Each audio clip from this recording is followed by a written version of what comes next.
Akhil Veda नीडाधिरूढं द्विषत्पीडनोत्कण्ठिता कुण्ठ Vaikuntha पीठीकृत स्कन्धमीडे स्वनीडा गतिप्रीतरुद्र. Hello everyone, I hope you're all keeping well and safe. As part of this installment in the interactive series that Cypher have been offering, we're very happy to have Dushyant Sridhar sir today with us. So thank you sir for your time. Before kind of giving it over to Dushyant Sridhar sir, I want to explain this concept. A lot of you might be thinking, oh hold on, this isn't very Carnatic per se. But actually, a lot of us in the committee growing up, we've learned various kritis, and I'm sure you all have too, whether that be from Tyagaraja Swami, Dikshitar, Shyama Sastri, Swati Tirunala, so on and so forth. And a common sort of concept we've realized is that all these composers have used music in a way as a medium to convey the bhakti that they experienced, whether that be, their view on the Almighty through their own eyes, and they've put it through these kritis and pieces for us to learn. So that got us thinking, what exactly is the connection between religion and Carnatic music? And something very recently I've been seeing with my family is this concept of Katha Kacheris, where I actually got introduced to Dushyant Sridhar sir for the first time actually. And he was talking about Saraswati Devi with the Karnataka brothers. And subconsciously, I didn't maybe realize it specifically at that time, but when we were talking about this topic, I was able to picturize better the nature of Saraswati Devi, which then allowed me to connect with the Kritis better. So that's why, as a committee, we thought, who better to ask than Dushyant Sridhar sir? So before handing it over to Dushyant Sridhar sir, a few notes about him. He actually started learning Vedas and Sanskrit at the mere age of 5 years old. And since then, he's offered various discourses in India and abroad. He also holds a degree in chemical engineering, but in 2016, he decided to focus fully on the public speaking element of it, and is now doing this full time. So once again, sir, we're very grateful to have you here, and thank you for taking this time. So to kick things off, sir, we were just wondering, from your perception, how linked is religion and Carnatic music? Okay. When we speak about religion, or make it plural, which is Bahuvachanam in Sanskrit, which is religions. All religions in this world aspire for the betterment of the human being.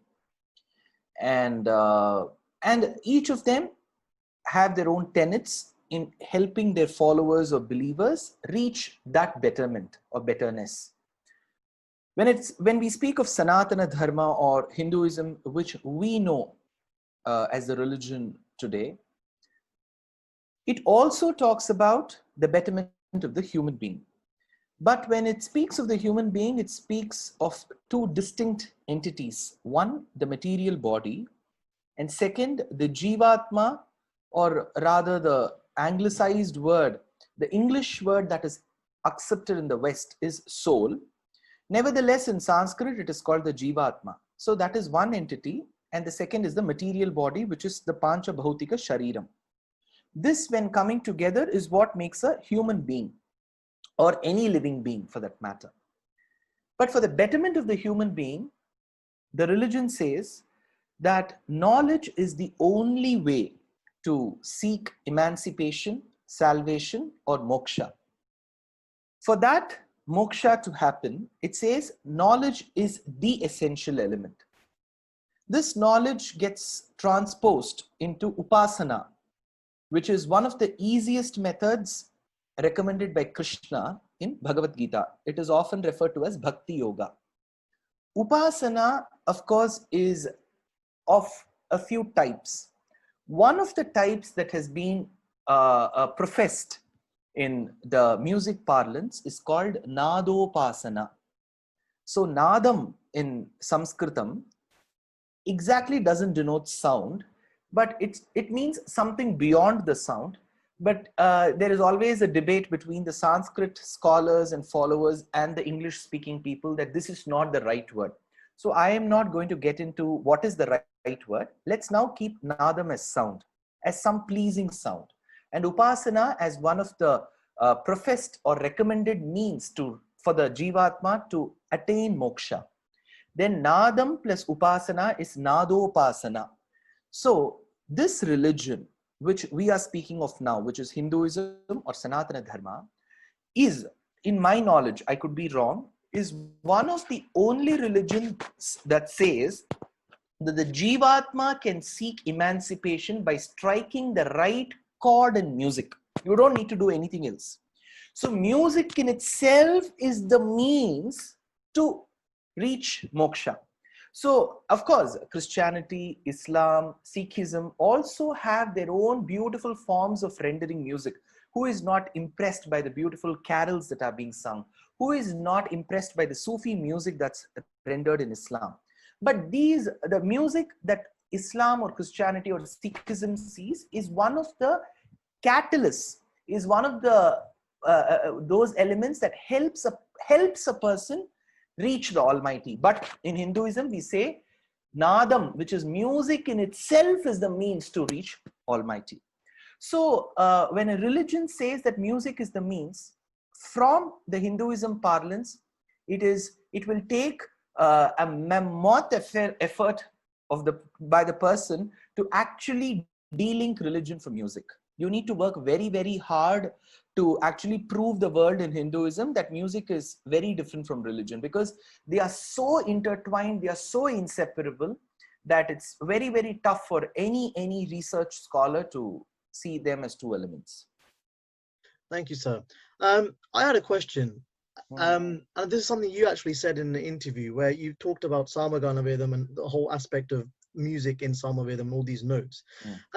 And also, when I was reading something, the Bhagavad Gita earlier, I think correct me if I'm wrong, but there was something that's Vedanam Samavedosmi, which I think means that of all Vedas, I'm Samaveda. I'm sorry if I'm wrong. I think from my understanding, that's what it is.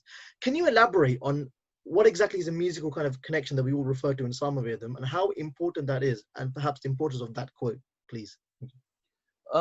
Today, people who follow your channel or people who learn the classical Carnatic music are aware that we have the Saptaswaras from the Shadjam.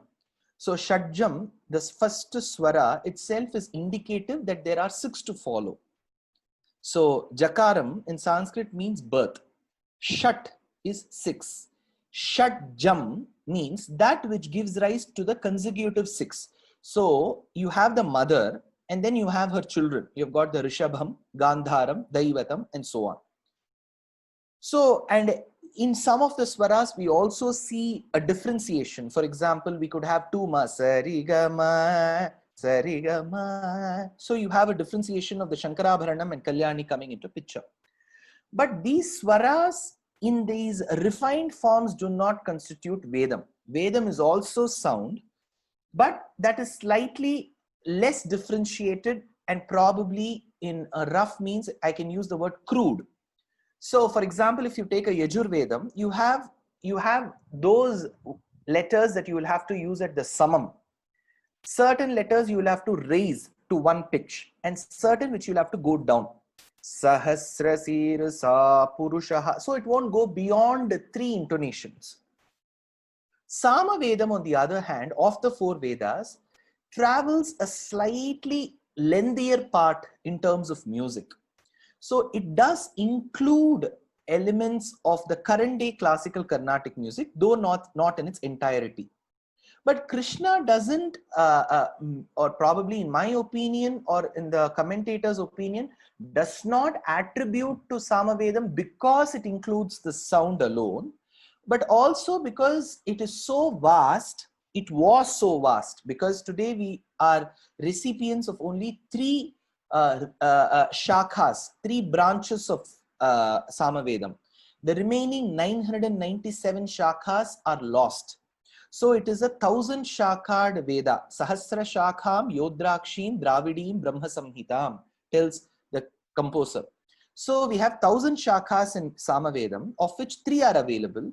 When it was available in its totality, entirety, so it was a larger set to the subset of Rig Vedam, Yajur Vedam, and Atharvana Vedam.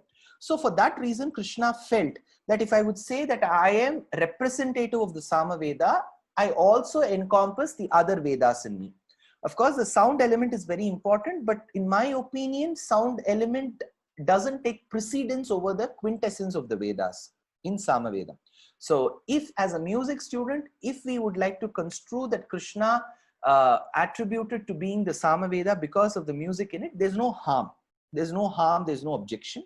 But probably if you want to come out of the sphere of music and also realize Vedanta, that may not be the only reason. The next question is twofold. So, as I said earlier, these composers, in essence, have used music as a medium to convey their bhakti.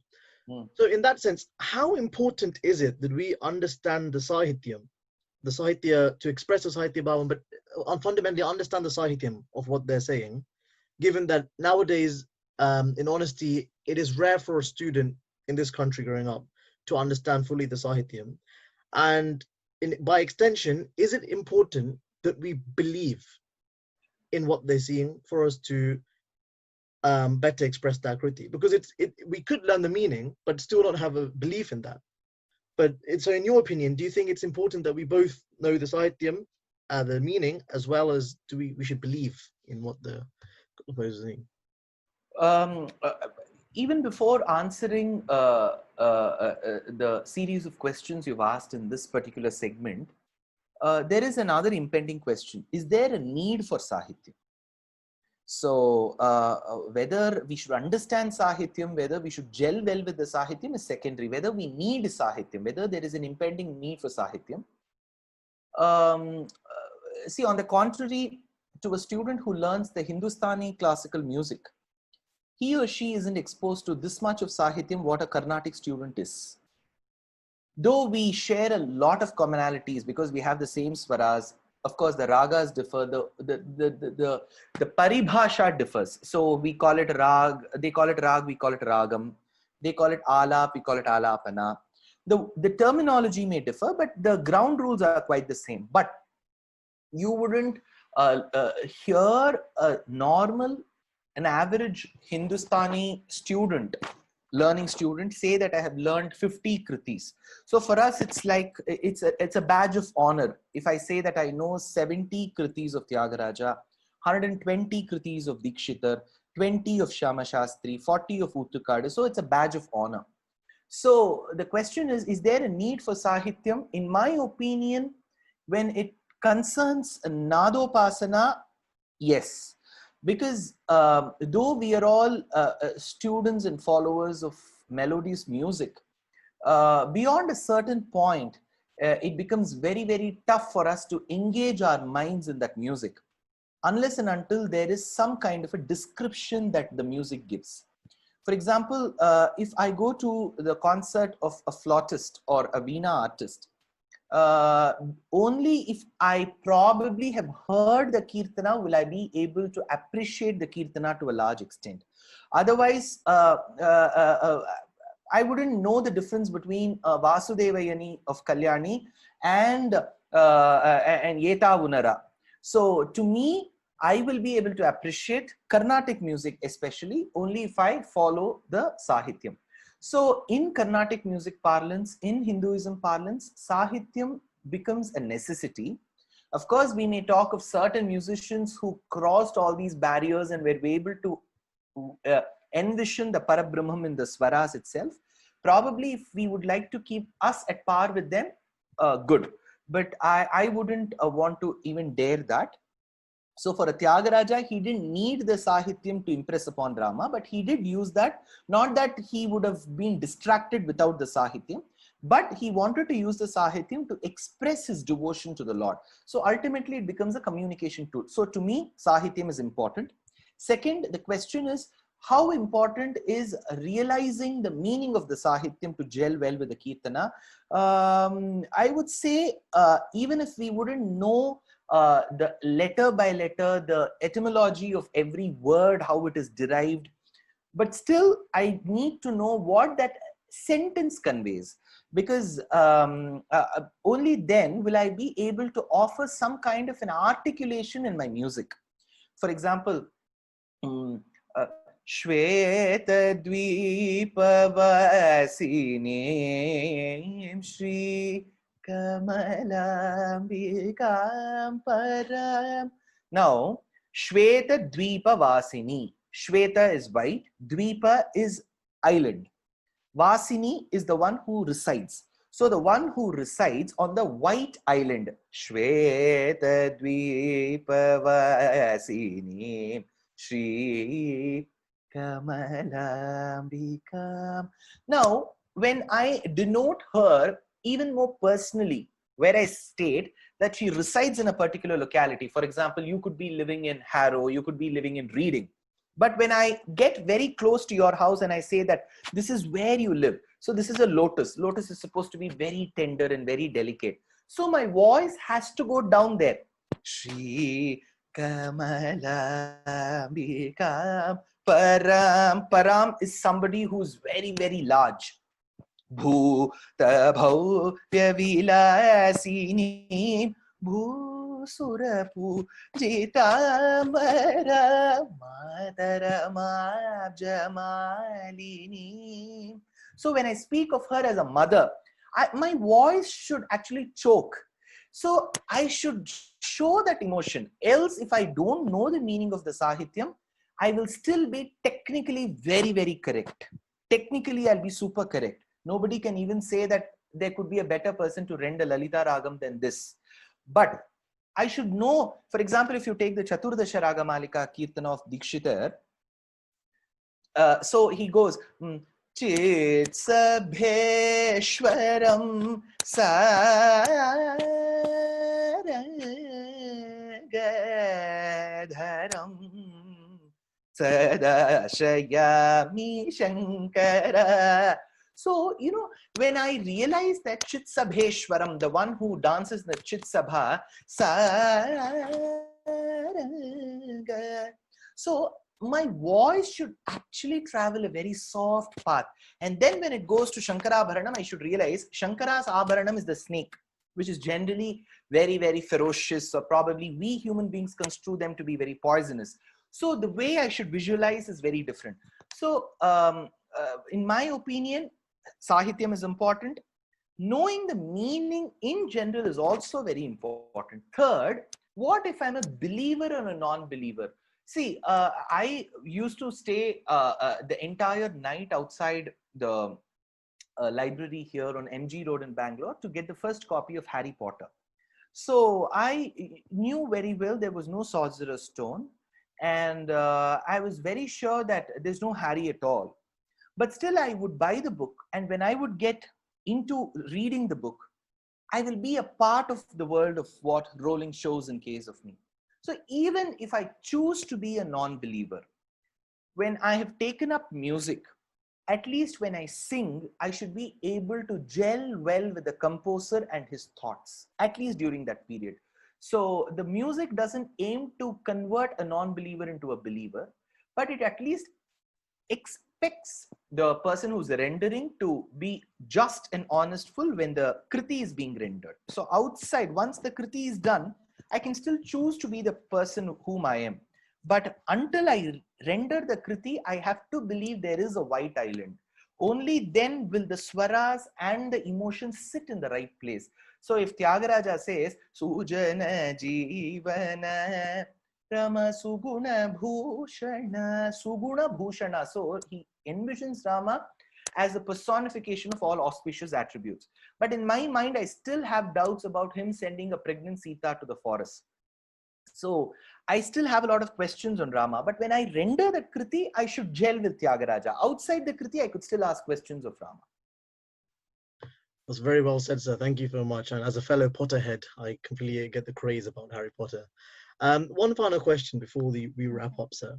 This is a bit more on the Agama side of things. So when we have in temples here, we have Dwajarohanams. This is normally the time where we have the flag hoisting. And often we notice when they say, you know, when they go through the process of doing the Dwajarohanam itself, in the scripture itself, they say things like Ragamatana, for which the Nadaswaram then plays Ragamatana.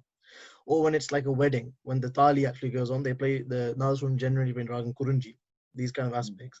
So in that case, why is that? Why is it that there's a certain raga associated? We've heard of the concept of Mangalakarmana ragas and all these things, but what exactly is the purpose of a raga being played? And obviously it's been mentioned in the scriptures when we're saying it. What purpose does that yield? Okay. So students and Vidwans like you and many of your fellow mates who are learning Carnatic music as a vocal art or through instrument will be able to appreciate that swaras in a certain form or a certain way together we make it into a ragam. And a ragam in itself cannot be assigned for a certain rasa or an emotion. For example, generally they say that a sahana evokes karuna rasam. Vandanamu. Generally, sahana is believed to be that. But an adept musician can also ably use sahana to denote a veera rasam as well, to denote power. So to designate, or probably in the positive sense, taboo, creating a taboo for every raga, that saying that this raga can express only this emotion and it is meant only for this purpose, is wrong. But over a period of time, as we as a society, when we have evolved, we have felt that this raga is better suited for this. Not that it is not suited. So, for example, Bhupala Palanam. So probably when it was first used, people thought, oh, this is one of the ragas which is best fitted for waking up people. So most of our practices are that as well. So we have seen our ancestors, we have seen people around us use a certain thing for a certain purpose. So we have designated that raga for that particular purpose. So likewise are the practices of Mallari, or for example, Athana. For example, in the 7th or the 8th month, when the Sivanton Nayanas performed, the Pumsavanas performed for the pregnant woman, the Ragam Shri is played on the Veena. So we have these ragas assigned for a certain purpose, not that no other raga can be used in that particular place. Probably we have felt that when there is something in practice, why should we work and create something different? But in my opinion, there's nothing like, in fact, whatever little knowledge I have of the Itihasas, Ramayana, Mahabharata and the Puranas, we don't have a discussion there by Vyasa or Valmiki that this raga is used for this purpose. So it has come over practice and over white papers that we have read. So as long as we are comfortable and we don't find something like detrimental to our lives and for the society, why should we even rework on changing raga? So it can continue the way it is. Thank you so much, sir, for your time today. That wraps up the session. Before we do finish, though, I wanted to say that this is a really amazing concept and opportunity for all of you to watch this, because Dushyant Sridhar, sir, at a young age, has gone on to achieve numerous things. So, sir, before we end this session, is there anything else you would like to say? Such sessions are popular these days, like the Zoom lives and the FB lives and YouTube lives. Not that we didn't have them years back. Now, probably when we don't see the flights taking off and we don't see the rails running between cities, probably it's only such sessions which can bring us together. And I'm sure nothing is permanent in this world. Change is the only thing that's permanent in this world. So such virtual or digital platforms which offer us an opportunity to come together from different parts of this globe should continue. But nevertheless, when kind of things get better, they get rosy, we should still have this person-to-person connect. So even if students are learning from their gurus virtually, they should at least make it up as a point to go once in a year or once in 2 years to their guru, probably stay very close to them, live with them for a day or two, and then understand how this relationship works.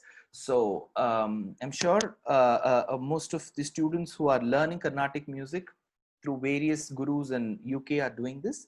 And let's pray, probably like how we're doing every day, that we don't lose many more lives, and people come together for such nice causes, and we spread knowledge in the best way possible. Thank you so much, sir. Thank you for your time. Namaste.